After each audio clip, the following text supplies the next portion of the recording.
18वीं लोकसभा की शुरुआत ही सत्ता पक्ष और विपक्ष के टकराव के साथ हुई। लोकसभा स्पीकर के चुनाव में पहली बार मतदान के हालात बन गए हैं। विपक्ष की तरफ से पहले दिन से ही मांग की जा रही थी कि स्पीकर और डिप्टी स्पीकर का चुनाव सर्वसम्मति से कराया जाए और ये सरकार की जिम्मेदारी है कि वो इस मामले में सर्वसम्मति से तैयार करवाए। लेकिन विपक्षी मांग को सत्ता पक्ष की तरफ से अनदेखा कर दिया गया। केंद्रीय मंत्री राजनाथ सिंह ने विपक्ष से स्पीकर पद पर समर्थन तो मांगा, लेकिन डिप्टी स्पीकर पद को लेकर कोई आश्वासन देने से इनकार कर दिया। दूसरी तरफ इंडिया गठबंधन की तरफ से लगातार दबाव बनाया जाता रहा कि सरकार डिप्टी स्पीकर के मामले में भी अपना रुख साफ करे।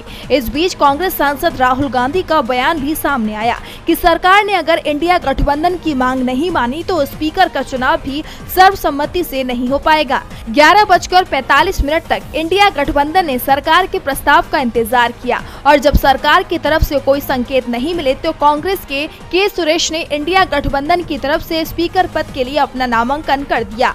तो दूसरी तरफ एनडीए की तरफ से ओम बिरला ने भी नामांकन किया है। अब अगर किसी भी उम्मीदवार ने नामांकन वापस नहीं लिया तो बुधवार सुबह 11 बजे स्पीकर के लिए वोटिंग कराई जाएगी। वोटिंग की पूरी प्रक्रिया प्रोटेम स्पीकर भर्तृहरि मेहताब की देखरेख में होगी। स्पीकर के चुनाव को अब सरकार के लिए विश्वास मत भी माना जा रहा है, क्योंकि वोटिंग होती है तो ओम बिरला को कम से कम 272 वोट हासिल करने होंगे, नहीं तो ये माना जाएगा कि मोदी सरकार के पास बहुमत।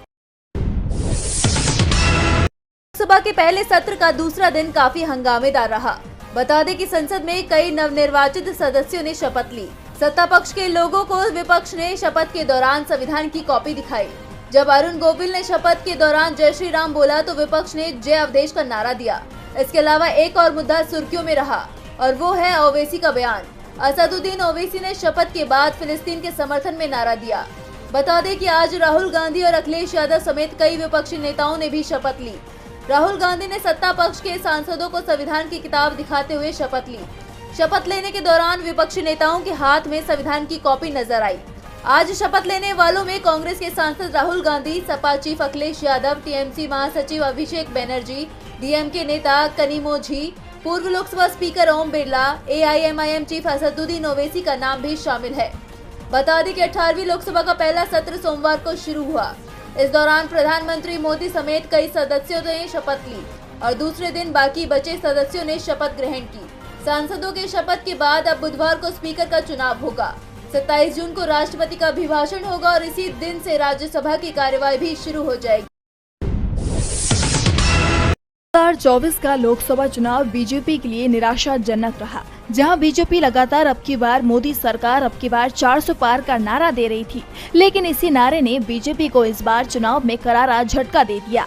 ऐसे में अब बीजेपी का मोदी फैक्टर से मोहभंग हो चुका है। इसीलिए बीजेपी की महाराष्ट्र इकाई ने विधानसभा चुनाव के लिए अपनी रणनीति बदल दी है, जिसमें सबसे पहले बीजेपी गठबंधन के अंदर की कमियां दूर करना चाहती है, क्योंकि महायुति के अंदर ही शिवसेना और अजित पवार की अगुवाई वाली एनसीपी में रार देखने को मिली है। वहीं बताया जा रहा है कि विधानसभा चुनाव में सीट बंटवारे को लेकर भी सहमति बनना मुश्किल हो सकता है, क्योंकि एक रिपोर्ट के मुताबिक बीजेपी ने इस बार राज्य के नेताओं को प्रमुखता देने का फैसला किया है।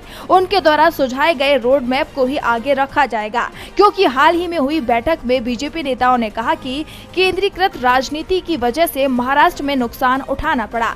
स्क्रिप्ट केंद्र से आ जाती थी और राज्य में केवल उसका पालन करना होता था। मोदी फैक्टर को आगे रखा गया और स्थानीय मुद्दों को नजरअंदाज किया गया। ऐसे में विपक्षियों को फायदा मिल गया। इसी के साथ बीजेपी को ये भी एहसास हुआ है कि चुनाव से पहले संगठन में कम्युनिकेशन कम हो गया था। कैडर से बिना सलाह लिए उस पर संगठन के फैसले थोप दिए गए, जिसका खामियाजा उन्हें चुनाव में भुगतना पड़ा। तो वहीं बीजेपी के एक सीनियर मंत्री ने कहा कि महाराष्ट्र में कुल 48 लोकसभा सीटों को अब विधानसभा चुनाव के लिए टारगेट किया जाएगा। बीजेपी नेता सभी लोकसभा क्षेत्र का दौरा करेंगे और गरीबों के लिए रणनीति का प्रचार करेंगे। बीजेपी को भी पता है कि इस बार महाविकास आघाड़ी विधानसभा चुनाव में कड़ी चुनौती देने वाला है। बता दें कि फिलहाल 288 सीटों वाली विधानसभा में बीजेपी 105 सीटों के साथ सबसे बड़ी पार्टी है। ऐसे में सीट शेयरिंग पर सहमति भी आसान नहीं है। बीजेपी को ये भी पता है कि अगर महायुति में फूट पड़ती है तो उसे बैकफुट पर आना पड़ेगा।